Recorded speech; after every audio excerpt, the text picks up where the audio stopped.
I'm so. I apologize. You all caught me. I was just about to eat something.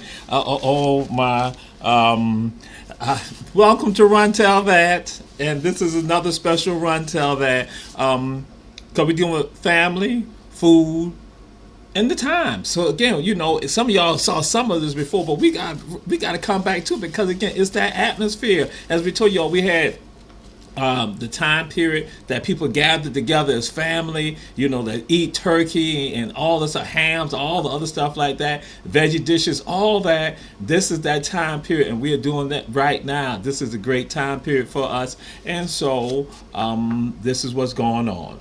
We're back to celebrate. Some call it May, then celebration for family, and we're gonna have that fair. We're gonna have that food. But then also, we got some other people now. You celebrate a time period, December 25th. You celebrate that. You got Hanukkah, and even time that that Ramadan has been during this time period. But then also, you got December 26th through the 1st. You got Kwanzaa, and then on again December 31st, some watch night service. But then also New Year's Eve. But then on that next day, bam, Haitian Independence Day, January 1st. Oh, some of y'all saying, what about New Year's? Yes, New Year's. But then Kwanzaa, New Year's, Haitian Independence Day, Watch Night, then Christmas, but then also a special holiday called John Canoe. We're going to be getting into that. But we are here to talk about some of the fairs, some of the food that give us, again, that festive time period, that festive feeling. And so y'all caught me with some of that Carolina Gold. That's us, again, you can talk about in other places what you're going to, but that Carolina Gold, we love the taste of that here in this part of the country, and you got it around the entire country. So we're going to get into it. We're going to get right back into it. We're about to do this right now. We're going to do it again. We're going to give it to you again. Behind these beloved desserts and their connection to Northern abolitionists, Thanksgiving, and the holiday season as a whole. See, Thanksgiving pumpkin pie was once the hotly contested battleground in America's cultural war. In the 1800s, pumpkins and sweet potatoes became a totem in the fight to abolish slavery in America. The introduction of sweet potatoes to Western Africa in the 16th century was a very slow process. Initially, root vegetables such as cassava and yams were preferred over sweet potatoes. However, after the transatlantic slave trade, which helped spread the popularity of sweet potatoes in Europe and the Americas, it was only then that the African American community started using sweet potatoes because of their convenience. Western Africa is a yam-based culture. While sweet potatoes are not the same thing as a tropical yam, enslaved people embraced them as a substitute in the absence of true yams. Before they had sweet potato pie, they had something called sweet potato pound, which is a corruption of the Native American word for baked bread. Enslaved people were eating roasted sweet potatoes cooked in the embers of fires and started spicing and mashing up sweet potatoes. As they got access to cooking technology and equipment like ovens, they started adding pie fillings, and the sweet potato pie was born. After slavery was abolished, African Americans began to migrate away from the southern United States in what was referred to as the Great Migration. During this time period, many African Americans brought along one of their favorite dishes, sweet potato pie, and it was introduced to other regions of the country. During the same time period, during the early 19th century, eating pumpkins and celebrating Thanksgiving became synonymous with identity politics. Abolitionist and pumpkin enthusiast and home economics pioneer Sarah Joseph Hale was the driving force behind the pro-Thanksgiving campaign. Hale campaigned for state-level Thanksgiving celebrations and was largely successful in the early 1800s, helping spur declarations for Thanksgiving in 29 states by 1850. But as the fight over slavery intensified and the Civil War loomed, people in the southern states began to reject what they saw as Northern cultural aggressions. The state of Virginia in particular wanted no part of Thanksgiving. In a letter to Hale, Virginia Governor Henry Wise, who was strongly pro-slavery, expressed his disapproval of New England abolitionist goals by referring to the theatrical national claptrap of Thanksgiving, which he said was used to encourage ministers to preach Christianity politics.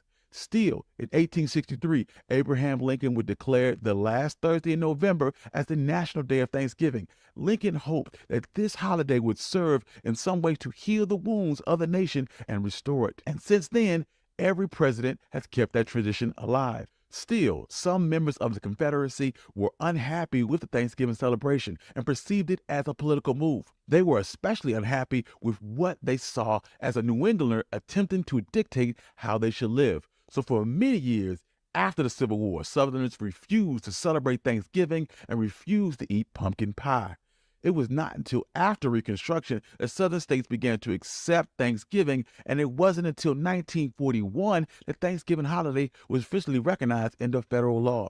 So, in the absence of pumpkin pie, Southerners started cooking sweet potato pie made by formerly enslaved people. Pumpkin pie, despite its popularity, remained a Yankee food for many generations. It didn't gain widespread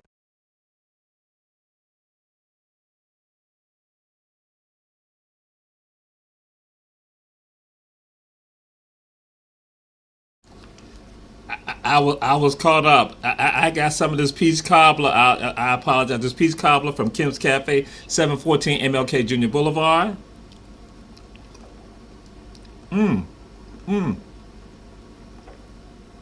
Peach cobbler, peach dishes. Some people call it peaches are rotten. Guess what? African people, what we realize, we make dishes out of them. We make peach cobbler.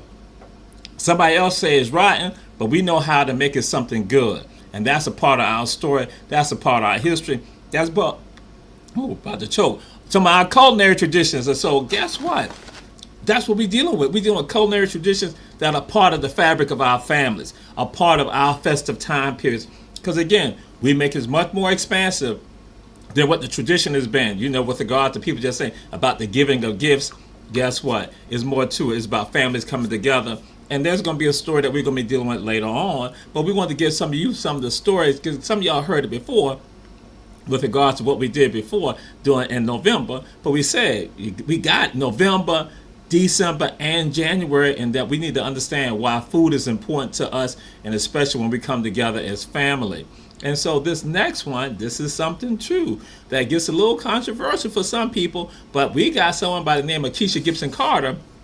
Her family swears that she makes the best in the entire country. Now, that's not to say that I eat it. I don't eat it, and many of you don't eat it. But again, guess what? And don't think that this is something that comes just out of captivity. It was done on the continent. It's done in China. Also, people fix it right there. So again, but we're throwing it out there. And some of y'all might try to shy away from that. But we tell you all share, share, share, because that's why it's important to us. And we got this next one right here. First documented in English language around the year 1400. It was spelled Chitterlings. Linguist Paul Anthony Jones pointed out that during the late 1500s, chitterlings referred to a fancy type of neck ruffle.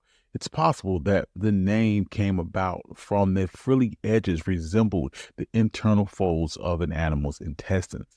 The earliest origins of chitterlings trace back to the Middle Ages in Europe, particularly in the United Kingdom and France, where they formed an integral part of impoverished peasants' dietary repertoire. During this period, less desirable parts of the pig, including the intestines, were left for the consumption of the poorer classes, while the upper classes ate their choice of meat. This was a matter of necessity, as the idea of waste was not a concept that could be entertained much during the Middle Ages.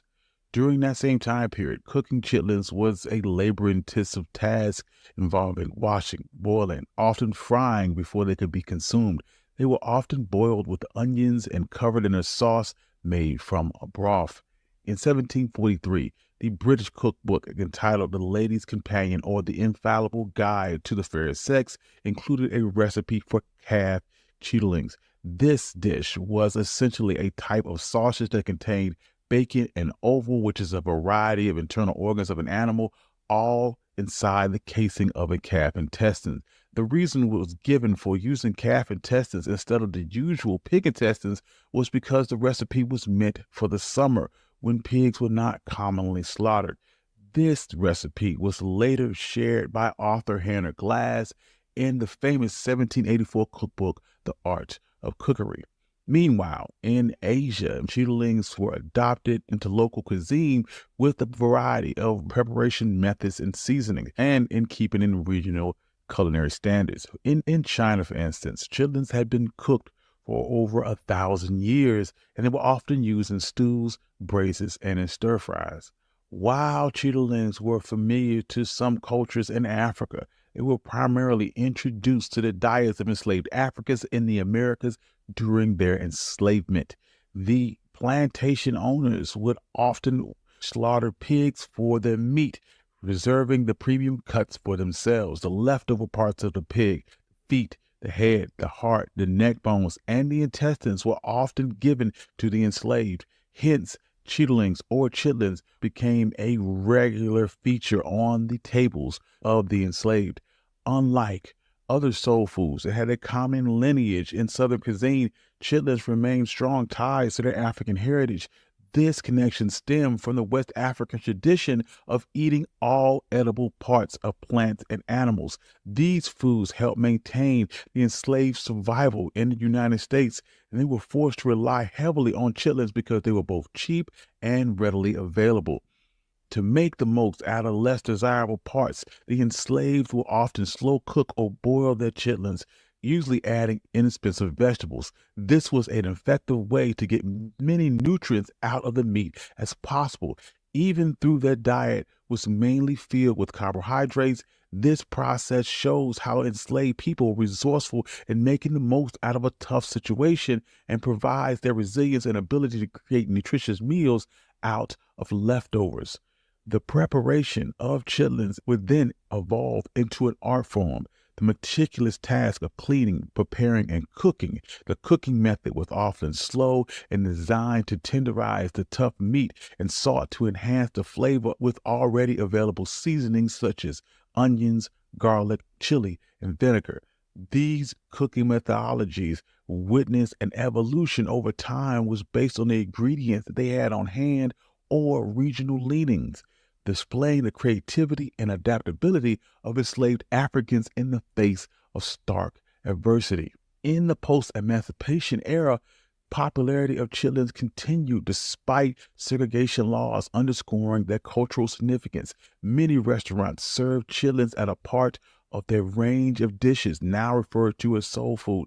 Chitlins became a staple in many African American homes and often had a special place at the table during holiday periods such as Christmas or New Year's. This is not simply because it was delicious, but it's also because it carried a powerful message of hope, good luck, and wealth for the coming year. Chitlins was not only about food, but about family unity, which made them a favorite dishes at family reunions and community events. These occasions were a great way for older family members to show the younger ones how to prepare chitlins, thereby ensuring the tradition continues. Particularly during the Civil Rights era, chitlins found themselves at the heart of African American social gatherings, family celebrations, and festivals. Chitlins was so closely linked to Black culture that there was once an informal collection of entertainment venues mostly attended by Black audiences called the Chitlin Circuit. Today, young people have a wide variety of food available and may not feel as closely linked to chitlins. Some may view it as a symbol of poverty and wish to separate themselves from this aspect of their diet. Chitlins also would become associated with slave food. This happens because a person's wealth and social status was determined by the part of the pig which they consumed. Initially, the enslaved and later poor individuals often ate pig's feet, the stomach, or the chitlins because they were cheaper, but they also were physically lower on the pig. People with more means, on the other hand, generally ate the pricier portions of meat like the back or upper leg of the pig. And this is where the expression high on the hog comes from, because it literally meant rich people eating physically higher portions of the hog. Moreover, people were now paying attention to their diet and how that affected their health. Chitlins were known for their high caloric and cholesterol content and have been linked to health problems such as obesity and heart disease. These problems were prevalent in the African American community, leading many to steer clear of traditional dish like chitlins, comparing them to unhealthy foods and sugary drinks. Also, preparing chitlins is a extremely time-consuming process and not conducive to the quick-paced lifestyle that we now live. Tasks like cleaning intestines can take hours and is challenging for families, especially working ones. Young people prefer a faster and more ready-to-eat meals. Chitlins also stir up discussions about identity and history. They are so deeply rooted in African American culture. Some view them as a sign of resilience and a way to stand up for social justice, while others view them as a reminder of the stark reality of slavery. While some people have distanced themselves from chitlins, others are exploring new ways to prepare and enjoy them. Chefs are inventing healthier recipes like using leaner pork parts or adding more vegetables and spices. There are even vegetarian versions of chitlins that are being developed using mushrooms or burdock root. In popular culture, chitlins often used as a nostalgic comfort food. For example, in the book A Color Purple, they use it as a symbol of the family's bonds. Also, Chef Carla Hall once wrote in her book about her experiences and the importance of chitlins in her family, especially during the holidays. She emphasizes their cultural significance and the family bonds that cooking chitlins help create. Chitlins are not just a food. They represent African American heritage and family. They are an example of the creativity despite hardships and show people how Black people found a way to make tasty meals out of the literal worst part of the pig. Chitlins are a testament to African American tradition, representing survival, creativity, and community. Have you ever wondered why African Americans don't eat pumpkin pie? Every year, American enjoys the traditional. We are back. We are back. And again, we're celebrating us. We're celebrating family. We're celebrating fair. We're celebrating food. And what we're going to do right now, this is Ron Tell that we're going to go to a break. And we'll then come right back and talk some more about this and share some more. Because we got something coming up on December 25th. That is a special day for many of us. And so, but again, this is Ron Tell that. We say share, share, share. Need your garments cleaned with care and with a professional touch? Then bring them to One Price Cleaners in Garden City at the Old Farmers Market on Highway 80. Service you can count on.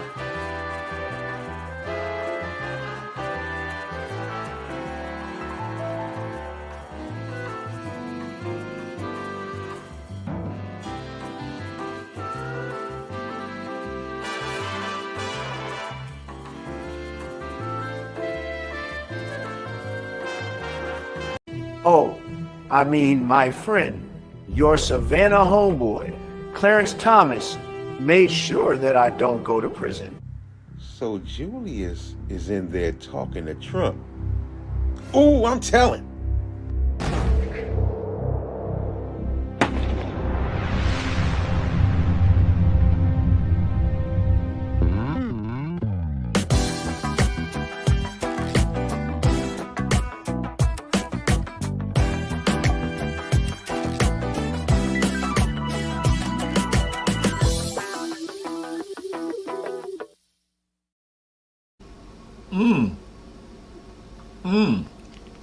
So y'all got me drinking some of the sour. Y'all caught me drinking some of the sour. The Bishop, the Zobo, the Sobo.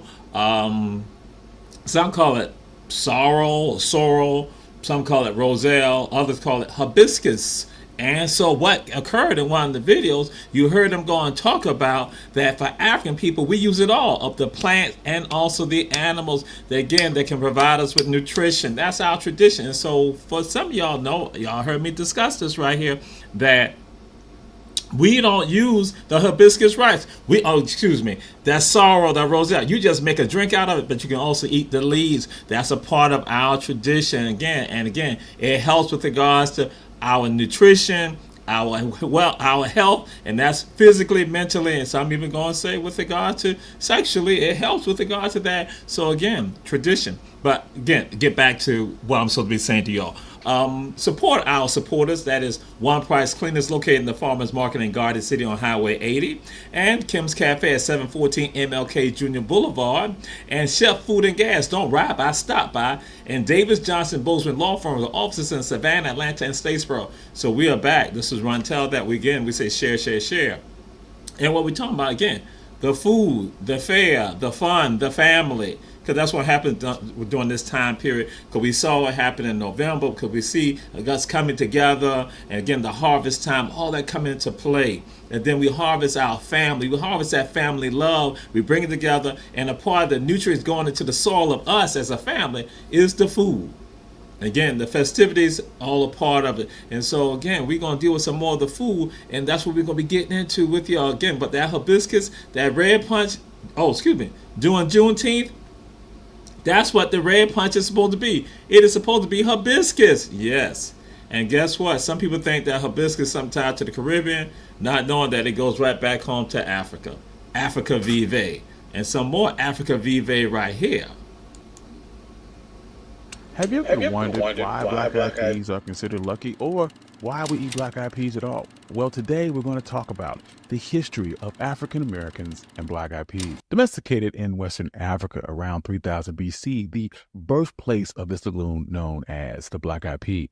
The lush valleys and rural villages near the Lake Chad Basin in what is now Nigeria and northern Cameroon, these early Western African civilizations, black-eyed peas was more than a crop. It was a crucial part of daily life and culture, revered and cherished by the people who cultivated it. Black-eyed peas is a shaling bean, a subspecies of the cowpea. It's a type of bean enclosed in a long green pod. And despite the harsh environmental conditions where it grew, black-eyed peas flourished. It became a staple of their diet and provided them with much-needed nourishment as it began to spread across the globe. During communal feasts, traditional ceremonies, black-eyed peas took center stage. Lively celebrations with family and friends gathered around, the air rich with the aroma of akara, which is a savory fritter made from black-eyed peas. Each bite is a testament to a shared heritage. This simple legume was woven into the very fabric of life. While in Western Africa, black-eyed peas don't have this folkloric connection to money, were often associated with good luck. One belief held the distinction that of the pea could ward off the evil eye, a malevolent spell cast by one's enemies. They were also eaten during special occasions. Take Good Friday, for instance. Families in parts of Western Africa would traditionally enjoy a creamy cowpea coconut custard dish called a frijan.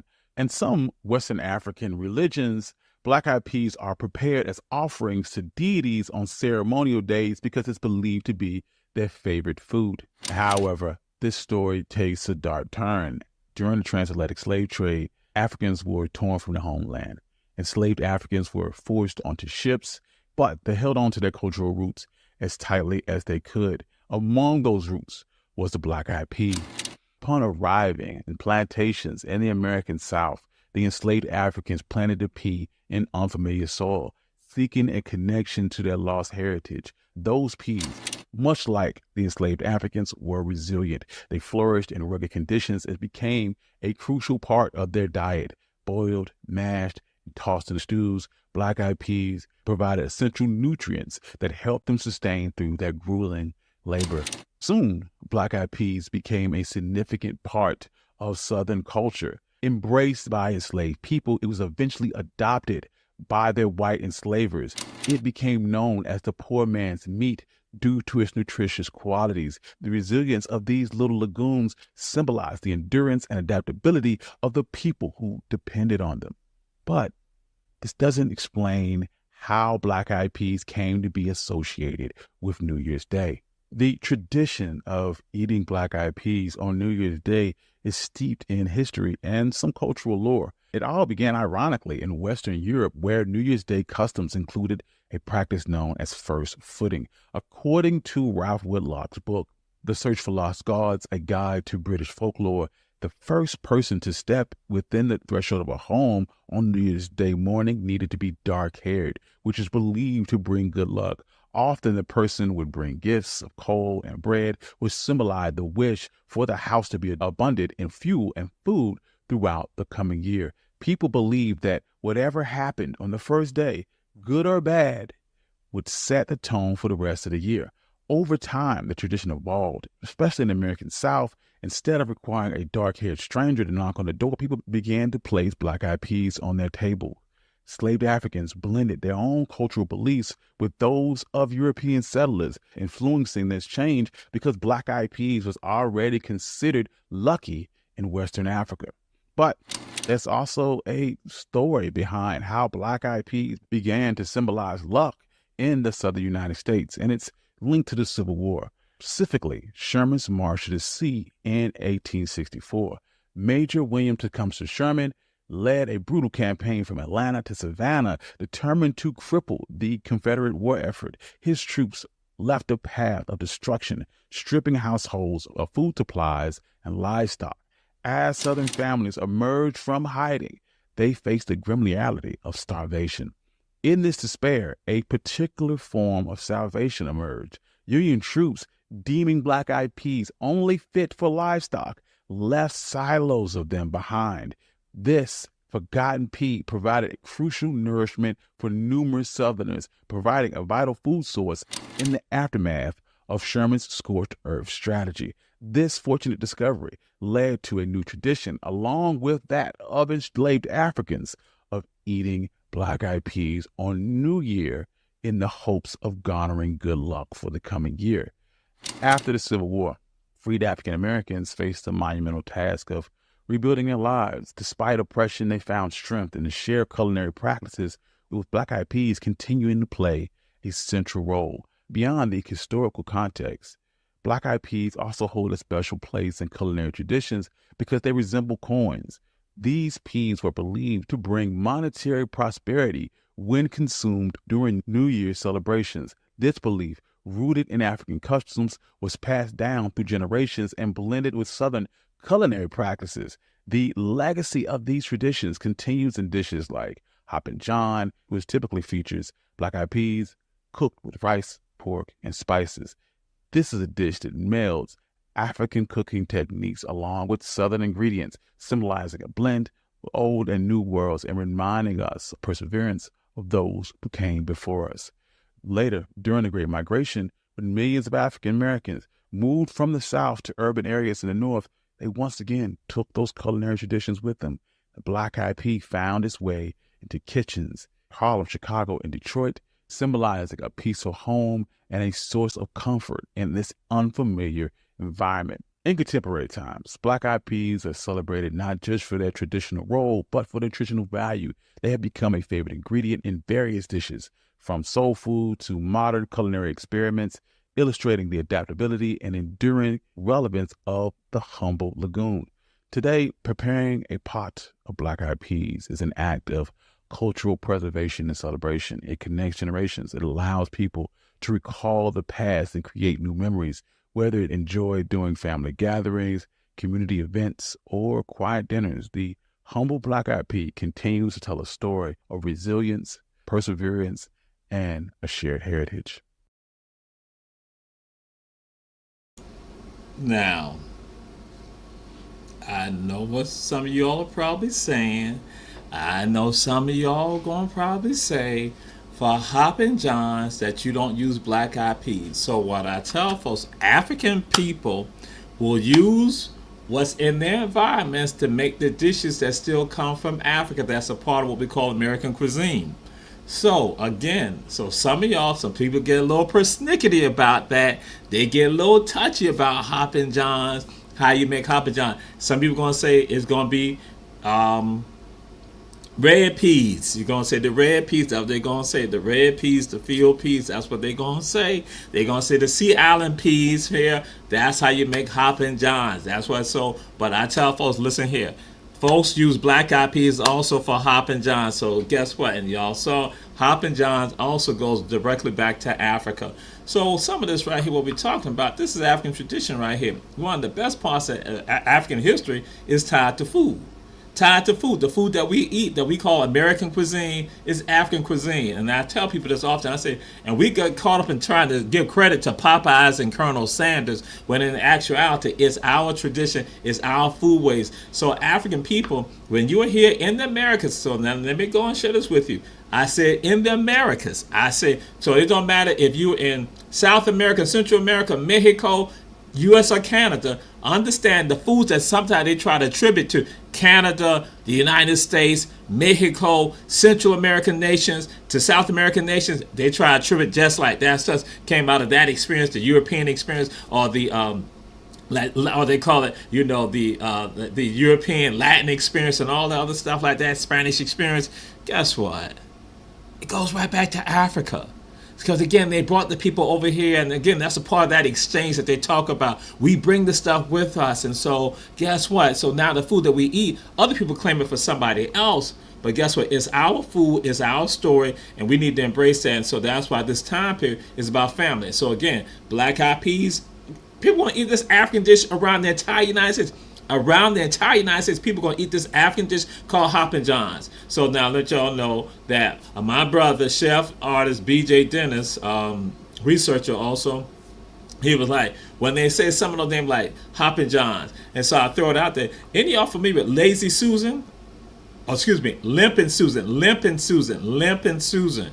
So you had Hoppin' Johns, but his wife was called Limpin' Susan. And so Hoppin' Johns is peas and rice. Limpin' Susan is okra and rice. But now, guess what? Some of y'all out there saying, wait a minute, no, we got some other names we call that perlo or pilo. Again, our tradition, that what we have it, vegetable perlo, meat perlo, chicken perlo, seafood perlo, pork perlo. So again, that's what we're going to do. We are not putting, because again, it's those dishes, those meats or vegetables with that rice. So yeah, when I say that type of rice, it's the rice you grow here in Georgia or in Carolina or in Florida or in North Carolina. So again, the rice dishes are tied to us. And so I tell people, guess what? The genetic memory comes into play with some of us when we go to Chinese American restaurants, not realizing that when we go to these restaurants, and again, I should say Asian restaurants, that when you all now want this certain type of rice, you want this meat with this rice or that seafood with that rice, guess what? Not even understanding that it's all African. It's still your African memory with you. When some of us say we have no ties to Africa, yeah, Africa is still with you. And so again, the food that we're eating tied to Africa, and we are here. And so this is what we're going to be dealing with right now. We're going to be dealing with some more of the food ways tied to our tradition coming directly from Africa.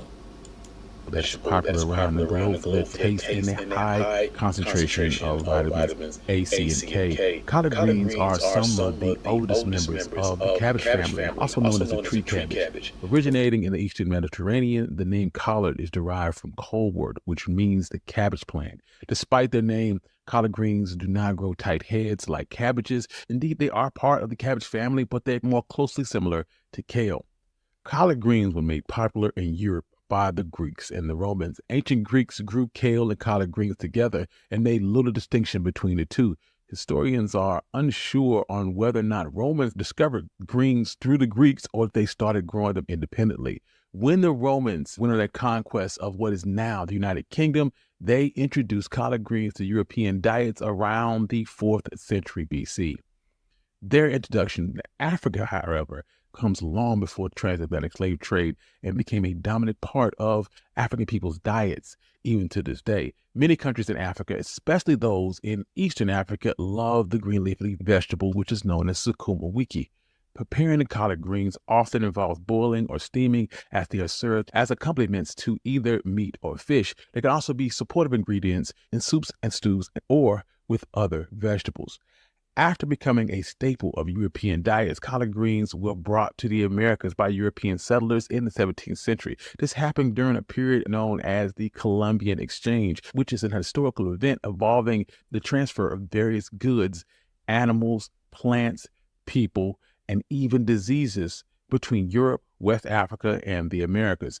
Collard greens were loved in the southern part of the United States because other plants struggled to grow during cold winter months. In fact, collard greens were so resilient that they could survive through all seasons, but they generally thrive from around January to April. When enslaved Africans were brought here to the United States, they didn't leave their culinary traditions behind. They brought along their traditions and the practices of cooking collard greens. While their oppressors may have consumed select foods, enslaved people were left with the leftovers, which included the harder stems of the collard greens. Despite these tough circumstances, the enslaved Africans showcased their creativity by transforming simple collard greens into flavorful meals. The classic recipe included simmering collard greens slowly in a pot of water until they became tender with either salt pork, ham hocks, or turkey necks to balance out the tough texture and the bitter taste of the greens. Food historian Michael Twitty would state that many culinary historians agree that the green craze in the South is supported by the spring greens among Celtic and Germanic Southerners, but it was really spearheaded by people of African descent. The greens were then served with homemade cornbread, and the practice involved dipping the bread into the broth that remained in the pot, fondly known as the pot liquor. The liquor is the leftover soup at the bottom of the pot that was created from the extended cooking process of leafy greens or beans. After the greens have been cooked thoroughly, the nutrients would often seep to the bottom of the pot. This is basically the liquor that is left in the bottom of the pot. According to Southern wisdom, the pot liquor will cure what ails you, and if nothing ails you, it will at least clean you out. The connection between collard greens and African Americans is deeply rooted in historical and the cultural experience. The labor-intensive process of cooking collard greens involves cleaning, chopping, and slow simmering, often for hours, with ham hocks or smoked turkey to amplify the flavor, reflects the strenuous hardships of African Americans and how they had to endure them throughout their history. This food preparation ritual is passed down through generations and is intertwined with stories of both struggle and success. Thus, the tradition of cooking and consuming collard greens has evolved beyond a cultural staple. Today stands as a symbol of both wealth and prosperity. This is especially true on New Year's Day dinners. Within the African American community, collard greens is served with black-eyed peas and hog fat on New Year's Day and promises to bring good luck and financial reward. Hanging a fresh collard green leaf on your door is said to ward off evil spirits, and a fresh leaf placed on your forehead promises to cure a headache. During the Jim Crow period, many restaurants would not serve African Americans, and this led to them relying on home-cooked meals or food from Black-owned restaurants, creating what we now know as soul food. This kind of cuisine was filled with affordable, nutrient-rich ingredients like collard greens, cornbread, sweet potatoes, and pork. As it was a comfort food, it created a sense of community during tough times. Soul food became an integral part of the African American experience. Soul food also played a vital role in church gatherings in the Black community and helped spread the popularity of collard greens across the country. As a result of the awareness and appreciation, restaurants began to serve soul food classics like collard greens, pushing these flavors from niche family meals into the mainstream. During the Great Migration, numerous African Americans relocated from the agrarian South into more industrialized northern and western cities in pursuit of better jobs and a better quality of life. Amidst this unfamiliar territory and this new urban lifestyle came ready-made meals, but these African Americans carried with them their Southern traditions. Their culinary practice of eating and consuming collard greens made their way to their new homes and provided them with a nostalgic connection back to their Southern roots. It was like having a piece of Southern tradition in a new, unfamiliar place. During the Civil Rights Movement, food played an important part and went far beyond just keeping people fed. Soul food suppers, which served collard greens, were a significant part of the African American community, and they served two important roles. Firstly, they raised money for the Civil Rights Movement. Secondly, these food traditions kept a sense of culture and heritage alive during a stressful, challenging period. Adrian Miller, the author of Soul Food as a Culinary Creation, explains how food was able to create a strong sense of belonging. Dishes like collard greens and fried chicken helped create a unified African American identity and was critical to the success of the Civil Rights Movement. However, some people did see collard greens in a negative light. They viewed them as a symbol of hardship and as the bitter history of enslavement. A number of educated African Americans thought that soul food, which included collard greens, was not healthy or nearly polished enough. They tried to distance themselves from the traditional food and aimed to adopt what they viewed as a more elevated eating habits. Despite this, during the Black Power movement in the early 70s, the opinion of these foods changed once again, as foods like collard greens were now being looked on as a form of protest against oppression.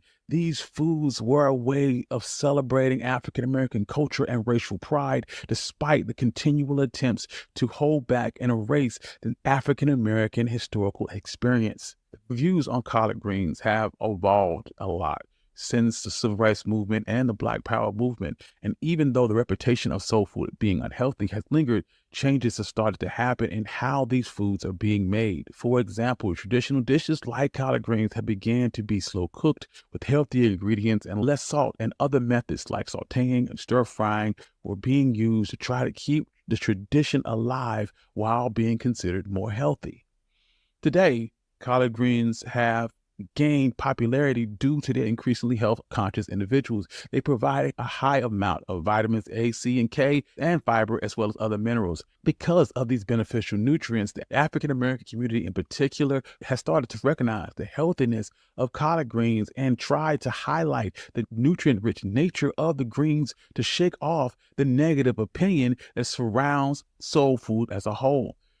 Collard greens are an essential part of soul food. It's a type of cuisine that originates directly from African-American roots.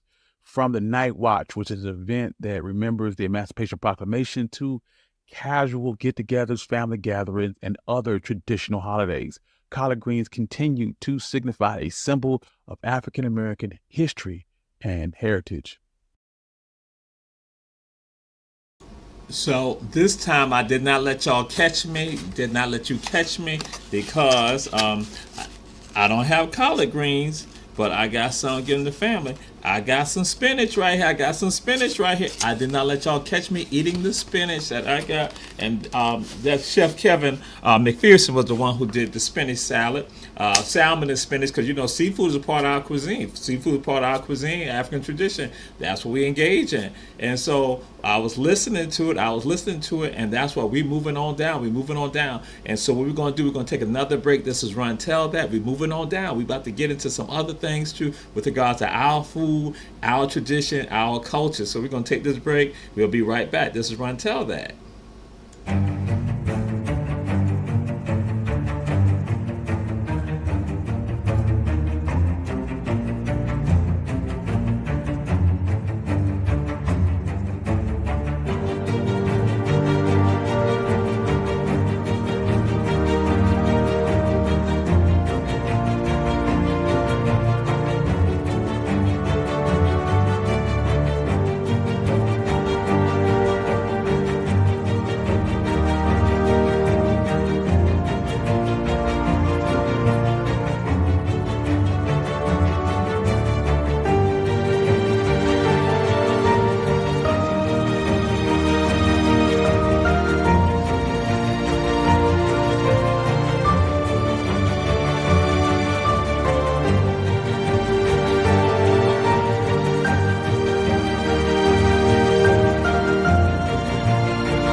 I apologize.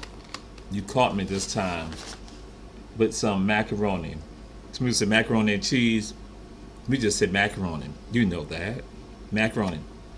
And just like, you know, some of y'all say, well, wait a minute. Collard greens is tied to Europe. Yes, but they come to the continent. And y'all heard them go and say about Sukuma Wiki. That my people in Uganda, my people, you know, in Kenya. We know what time it is, because again, the Columbian Exchange.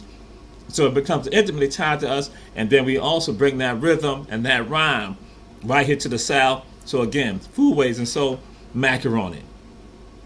Again, got that African component tied to it, that African handiwork, you know, that African lineage tied into it. Again, black folks tied into this right here. Why do black folks love macaroni and cheese? Macaroni and cheese is one of the recipes that shaped American food culture. It has a rich history that dates all the way back to ancient Greece, but it's within the African American community where it's found a special status. Macaroni is a dried, molded pasta traditionally made from wheat flour and water. Its origins back to ancient Greece. The term macaroni comes from the Greek word for maker, meaning blessed. The pasta became an integral part of the Mediterranean diet and subsequently permeated this way through Greek, Roman, and Arabic cultures. However, the inclusion of cheese into the equation did not come into the existence much later in Europe. first known recipes for a macaroni and pasta type dish was de lasagne, which required layering sheets of pasta with cheese and spices. It can be found in one of the oldest Middle-aged cookbooks called The Form of Curry, which was compiled by cooks of England's King Richard II in the 14th century. However, a more recognizable form of the dish originated in Italy, where certain types of pastas and cheese in a casserole were documented all the way back to the 13th century Italian cookbook called the Liber de Cucina.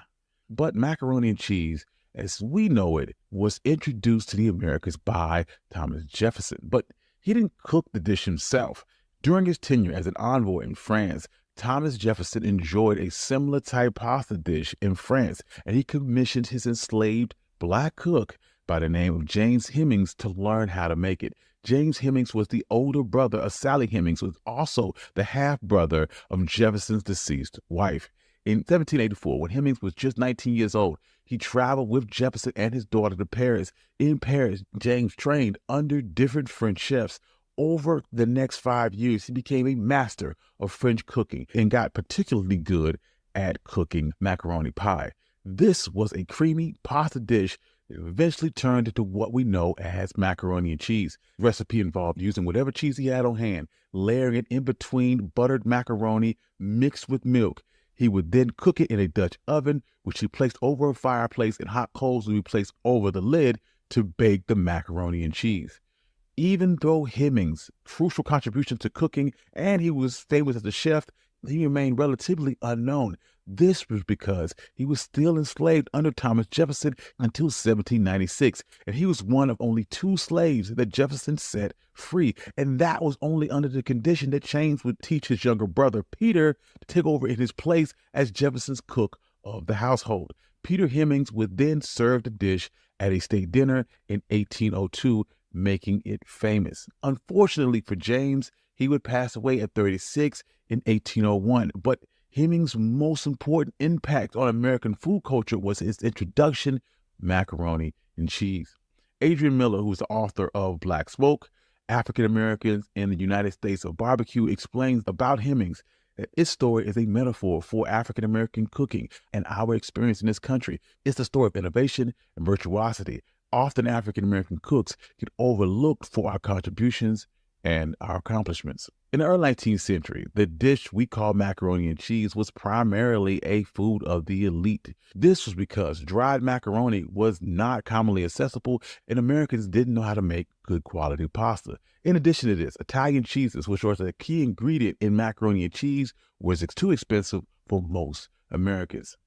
As the century progressed, the Industrial Revolution dramatically changed the accessibility and the popularity of mac and cheese in the United States. The production process in making macaroni and cheese became more affordable and more widely available, made it more popular with the lower classes. The establishment of the first cheese factories in this country amplified the production of cheddar cheese, which soon became the common ingredient in macaroni and cheese, thus making the meal even more suitable for poor communities. It was during this time we also see macaroni and cheese lose its Italian and French origins and become a more crucial part of Western cooking.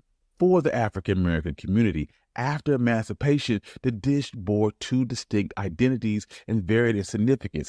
One was a quick side dish for weekdays, and the other was a more elaborate meal celebrated for Sunday suppers. It was during this time period that macaroni and cheese evolved in the South among African American communities and became what we know as baked macaroni and cheese.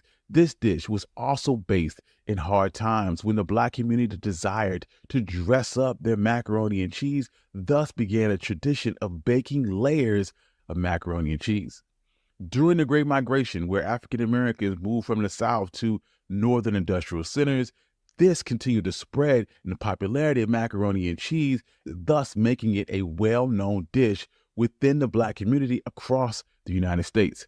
Additionally, it was Black women, first the enslaved, then later domestic workers, that were instrumental in the dish's trajectory. Their cooking skills and knowledge greatly impacted how this dish had evolved, reinforcing the role of Black women in shaping American cuisine.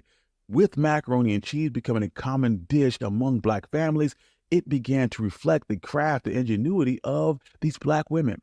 Its importance within the culture was so high that sometimes a family member's approval was needed before it could be cooked for special occasions. In 1918, there was a Swiss invention that changed the food industry forever. It was processed cheese. Over the years, this innovation led to products we recognize even today, such as Kraft Singles, Easy Cheese, powdered sauce that comes in the mac and cheese box, and of course, Velveeta.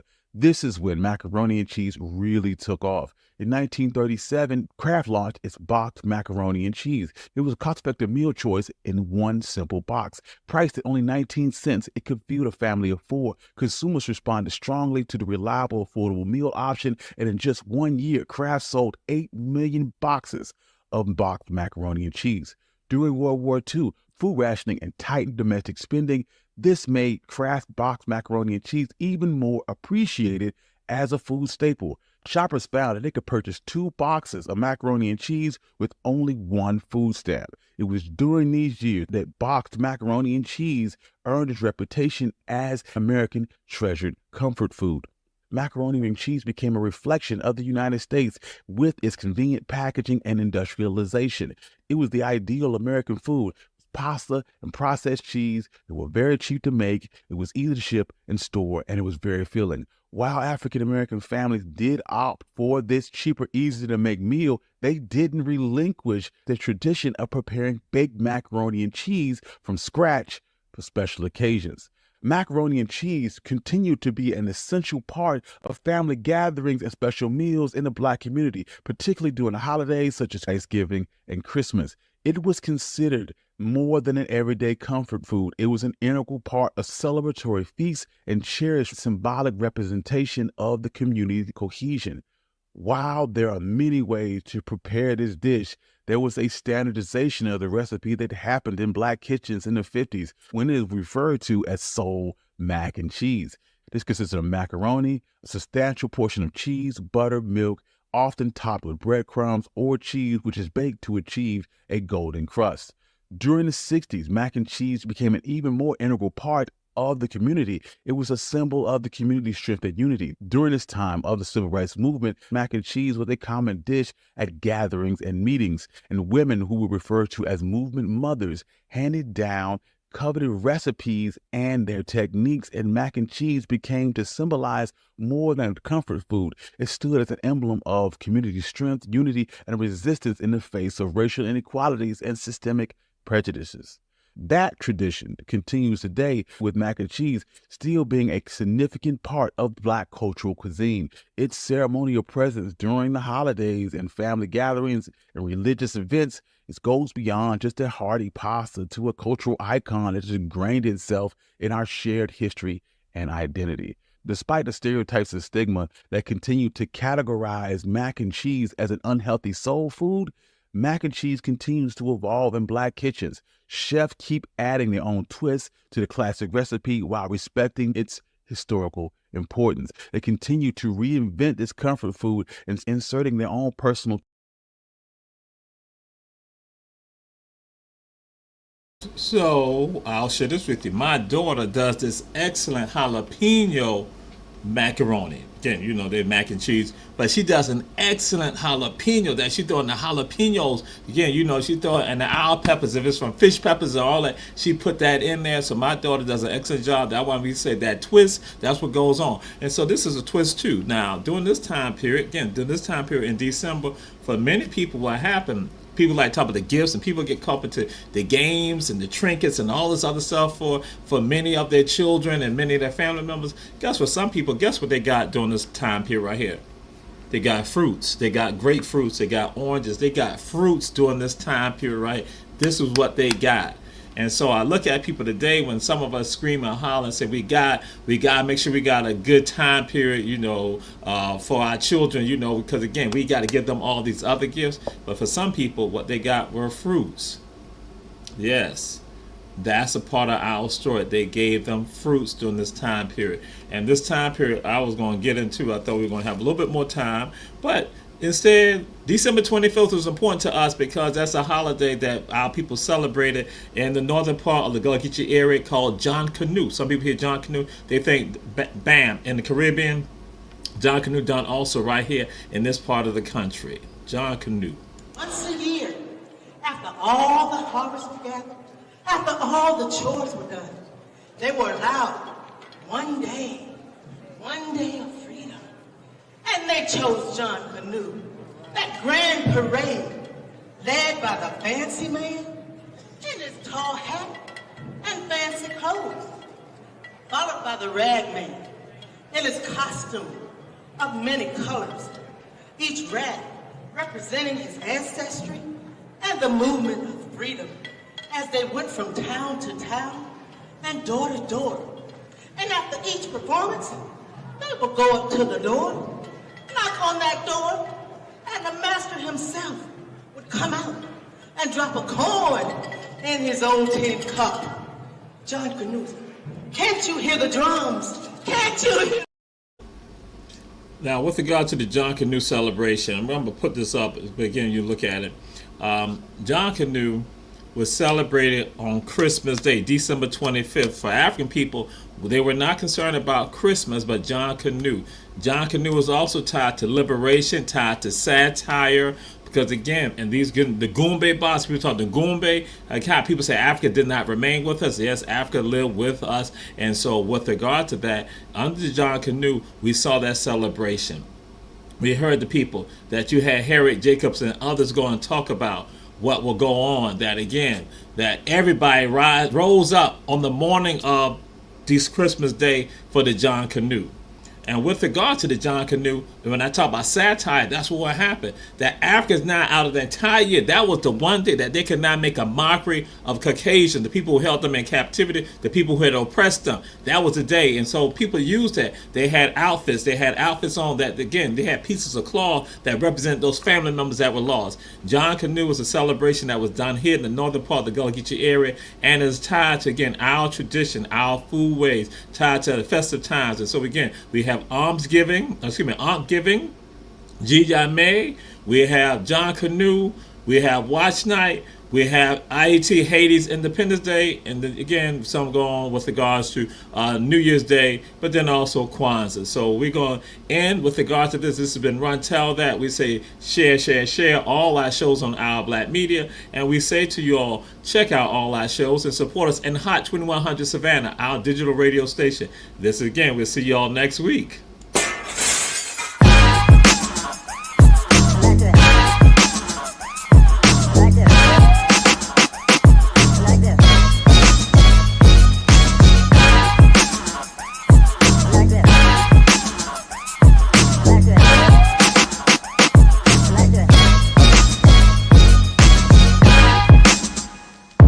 Like that.